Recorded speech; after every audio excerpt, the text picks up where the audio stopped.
Hello and welcome. My name is Kayla Scott, and I'm a reference archivist at the Alabama Department of Archives and History. Today I'm here to present Beginning Transcription, a how-to guide. As we work on genealogical and historical research, we often find documents that are, at first glance, illegible.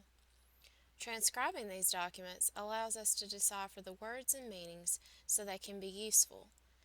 This presentation will discuss why transcription is an important research tool and offer some tips and methods for doing it on your own.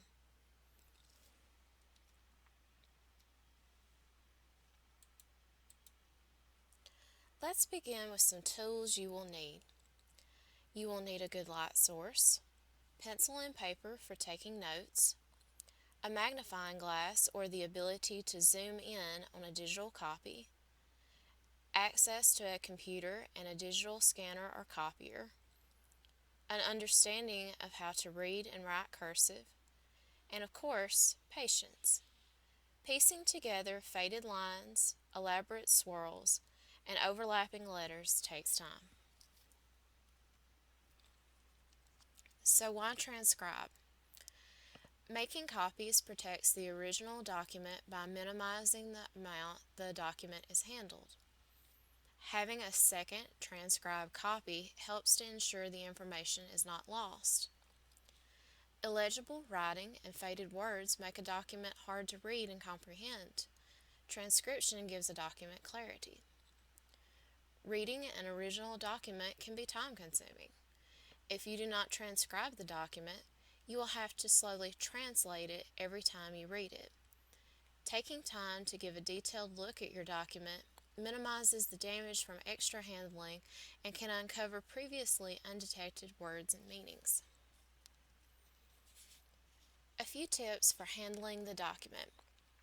Never write on original records. What's done cannot be undone and will cause irreversible damage. If copying instead of scanning, make at least 3 or more copies of the document at the same time. Scan original records if possible, using the highest resolution available to you.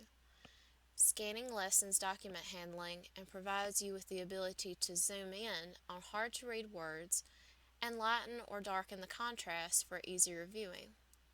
This will also allow you to print out a copy of the document you can then write on if you choose. With faded words, you may be able to make a copy of the document and trace over the words to finally read them. Some copiers will allow you to darken the copy to make the writing more vivid.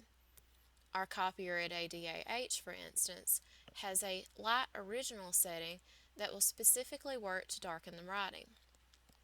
If trying to get a darker copy like this, I recommend only copying the document once and using a copy, not the original, to attempt the darkening process. For scans and copies, 600 dpi or higher, such as 1200 dpi, is best for giving the most detailed image.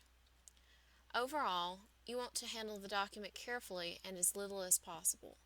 Do not fold and refold the document, and be sure to handle it with clean, dry hands. A few tips to begin with. Begin by reading a few pages to become familiar with the handwriting. On unclear words, pay attention to how letters are formed in more legible pages. Consider context clues. For example, a diary entry about church is more likely to be talking about a sermon, not salmon. Also consider the topics mentioned in a letter or document and think about what words are consistent with these topics. Be prepared to do some light research on place names and locations. Pay attention to loops and tails of letters that spread into other words. For example, the tail of Y may obscure part of a word or seem to be an additional letter in the line below. History is imperfect, and so are the people who wrote it. Be consistent with how you note misspelled words or incorrect punctuation. You may want to correct everything as you go, but I prefer to include the errors myself. After all, the errors are part of the history of the document. If you do make corrections as you go instead of leaving the errors in, you should note this at the beginning or end of the document you are transcribing. Misspelled words from the original document can be noted with the notation of spelled incorrectly or SIC in brackets, but doing this with documents that have multiple errors can be distracting. Multiple errors may be easier served by noting at the beginning or end of the document that all mistakes in the transcription are original to the document. When volunteering to transcribe documents for an archives or other institution, please check with the repository to ensure you are following their specific guidelines. Our first example is a pencil-written letter. There are several issues with this Civil War era letter. It's written in pencil, which automatically means the writing is lighter and harder to read.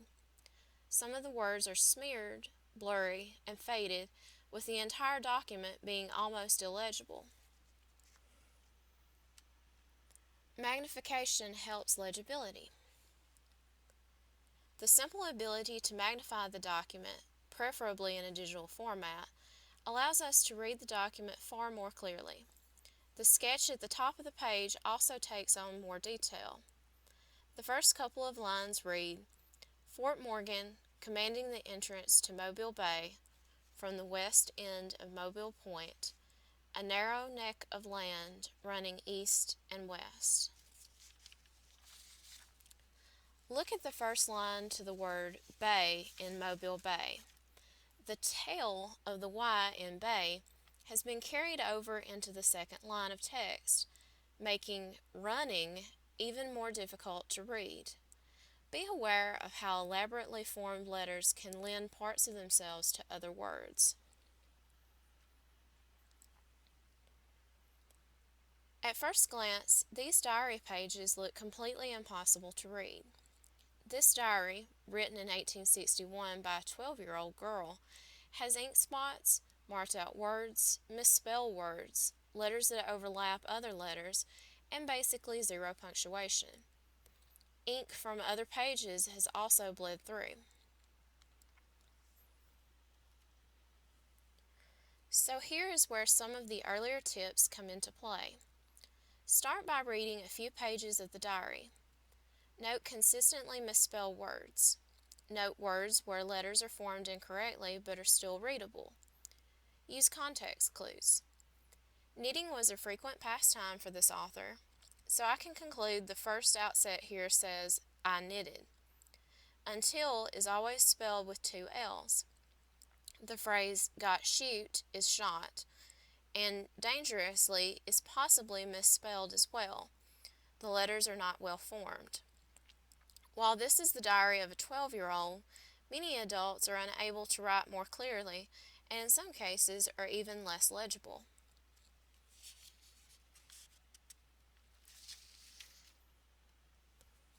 Another diary example is Joseph B. Wilkinson's Diary of the Siege of Fort Morgan. This is a short 12-page diary that covers events regarding the August 1864 Battle of Mobile Bay. This diary is in our digital collections. When I began transcribing it, I printed a copy and wrote my transcription in between the lines. You can see my example in the red text below.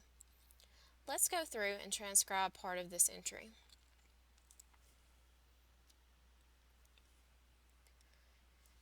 Diary of the Siege of Fort Morgan, August 5th, 1864, Friday. Heavy musketry firing at Fort Gaines about 5 a.m. On getting up at 6 a.m., saw Hartford and Brooklyn en route of fleet. Thought something was up. Walked down to the fort. By the time I reached the parapet, the whole fleet were underway and steaming up in the following order: single turreted monitor in advance, double turreted next, then the Hartford and Brooklyn with double enders lashed to their port sides, the three masters and other gunboats lashed two and two following. Opened on the flagship about a mile. The enemy did not open till within 3/4, when broadside after broadside jarred the very earth.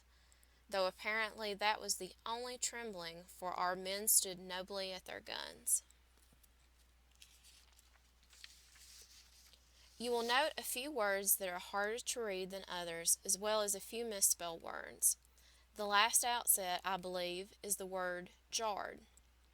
The sentence reads, broadside after broadside jarred the very earth, though apparently that was the only trembling. In context, the word fits.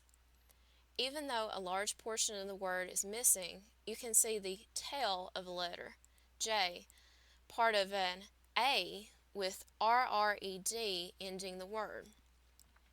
The next word seems obvious as you can make out the top tip of the T, parts of the H and the E, and it also fits in with the phrase jarred the very earth.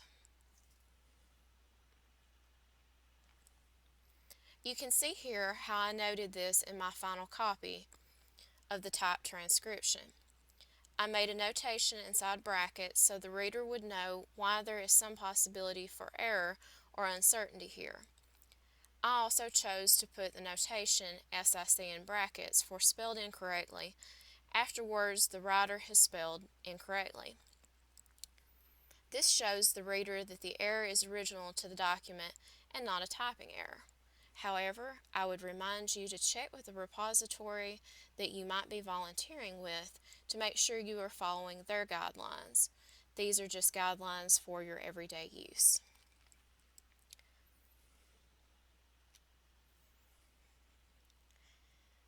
In addition to letters and diaries, there are many types of records that can require transcription. Legal research using Alabama Supreme Court cases is one scenario where the handwriting is typically very difficult to read. These cases can also lead to some brief research, even a quick Google search, for place names. Marengo County, correctly spelled, has only one R.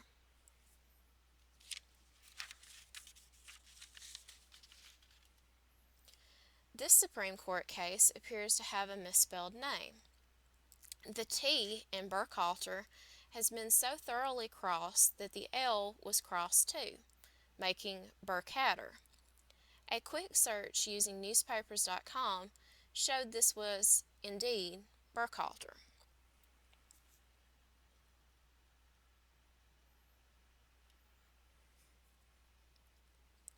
Marriage records can also require a bit of transcription and translation. If you know your research involves a particular geographical area, become familiar with the county and community place names. Also be prepared for abbreviations like this one for January.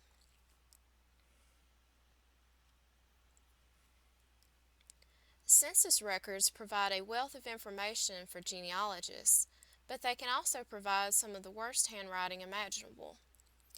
Idiosyncrasies such as adding a looping tail with the two S's in Tennessee make this word look like it is spelled Tennessee. This strange habit of adding a loop to two S's is not completely unusual, but would be very confusing for words that are not as obvious as Tennessee. Alabama death certificates are another set of records that require some patience and often a bit of research. The cause of death, for example, can be very difficult to decipher. The outset to the left includes words that I have decided, after a quick search, are missing a few letters. Google is a very useful tool for providing guidance and ideas for misspelled words, especially medical terms. Using this method, it appears the cause of death, in this case, was cerebral apoplexy. It looks like a poppling on the certificate. Cerebral apoplexy is defined as a sudden disease caused by spontaneous, endogenic, non-inflammatory circulatory disturbances involving cerebral blood vessels. According to the certificate, the cerebral apoplexy was due to chronic nephritis, a disease that can affect the kidneys and blood vessels. Service, pension, and other military records from conflicts such as the Revolutionary War and the Civil War can need darkened, magnified, and transcribed before they are easy to read. Old newspapers may also require transcription, or at least magnification and darkening to make them legible. In conclusion, reading an original document can be time-consuming. If you do not transcribe the document, you will have to translate it every time you read it, adding to the time it takes to read and comprehend it.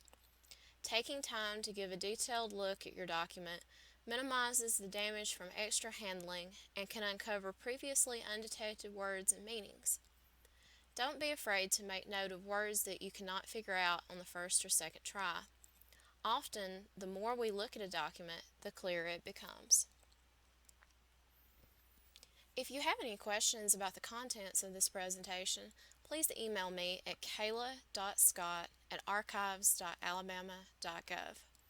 For information about our hours and using our collections, visit our website at archives.alabama.gov. Thank you.